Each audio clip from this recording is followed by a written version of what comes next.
कुछ तो मजबूरियाँ रही होगी, यूँ कोई बेवफा नहीं होता। जी बहुत चाहता है सच बोले, क्या करे हौसला नहीं होता। प्रशासन की निश्चित रूप से कुछ तो मजबूरियाँ थी जिसके कारण जनता कर्फ्यू जैसा एक कठोर निर्णय लेना पड़ा। और हकीकत तो ये है कि हम भी सच का सामना करने से परहेज़ कर रहे हैं। हम जो सर्वसामान्य नागरिक हैं, हमने देखा कि पिछले 1 महीने में 2 महीनों में हम लोगों ने उस तरह से प्रयास नहीं किए जिस तरह के प्रशासन के सूचनाएँ थी, जिस तरह से हम लोगों ने नीति नियमों का पालन करना चाहिए था वो हमने नहीं किया।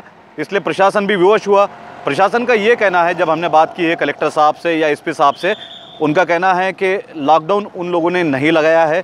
जिस तरह से सर्वसामान्य जनता ने और कुछ एनजीओज़ ने, सामाजिक संस्थाओं ने उनसे विनती की थी कि सर आप लोग कुछ कीजिए, कुछ प्रयास कीजिए, अन्यथा जो परिस्थितियाँ है और भी ख़राब होगी। हमने देखा पिछले कुछ दिनों में आंकड़े 500 के निकट आ रहे थे पॉजिटिव पेशेंट के, लेकिन अब तो हद हो गई।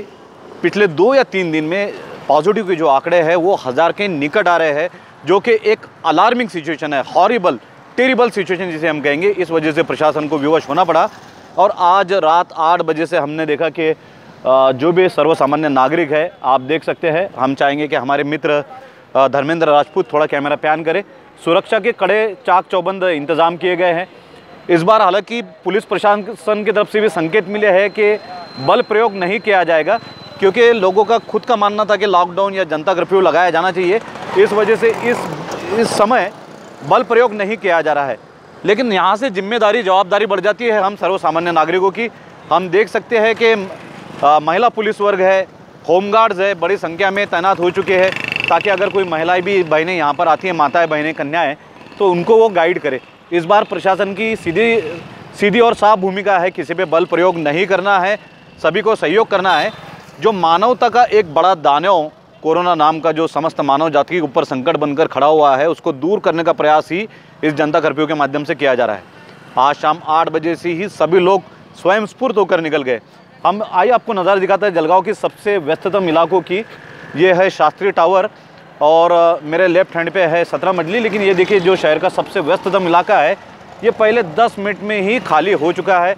मार्केट पूरी तरह से बंद है, हर एक दुकान बंद हो चुकी है। इस बात से पता चलता है कि लोग अब थोड़ी गंभीरता दिखाने लगे हैं। लेकिन जो भी व्यक्ति नियमों का उल्लंघन करता है उसे पुलिस बांधव रोकते हैं, उससे बात करते हैं। लेकिन आपको सुस्पष्ट रूप से दिखा दें कि बल का प्रयोग नहीं हो रहा है। लेकिन जिस तरह से हमने एसपी साहब से बात की थी कि अगर कोई उपद्रवी तत्व, असामाजिक तत्व अगर कोई नियमों का उल्लंघन करता है तो विवश होकर पुलिस दल को बल का भी प्रयोग करना पड़ सकता है। देखिए, रात के 8:30 बज गए हैं, सायरन भी हो चुका है, लेकिन हम देख रहे हैं कि 99% जलगांव के जो रास्ते पूरी तरह से खाली हो गए। इक्कड़ दुक्कड़ लोग बचे हैं जो अपनी अपनी आवश्यकताएं पूर्ण करके अपने घर की दिशा में अभी लौट रहे हैं। इस बार हम सभी आशावादी है कि जिस तरह से माननीय मुख्यमंत्री उद्धव जी ठाकरे ने एक नारा दिया है, मी जवाबदार, माझे कुटुंब माझी जवाबदारी। अब हमें भी जिम्मेदार बनना पड़ेगा, हमें भी जवाबदारी उठानी होगी और प्रशासन के कंधे से कंधा मिलाकर हमें भी कोरोना से लड़ना होगा। कोरोना हारेगा, जिंदगी जीतेगी।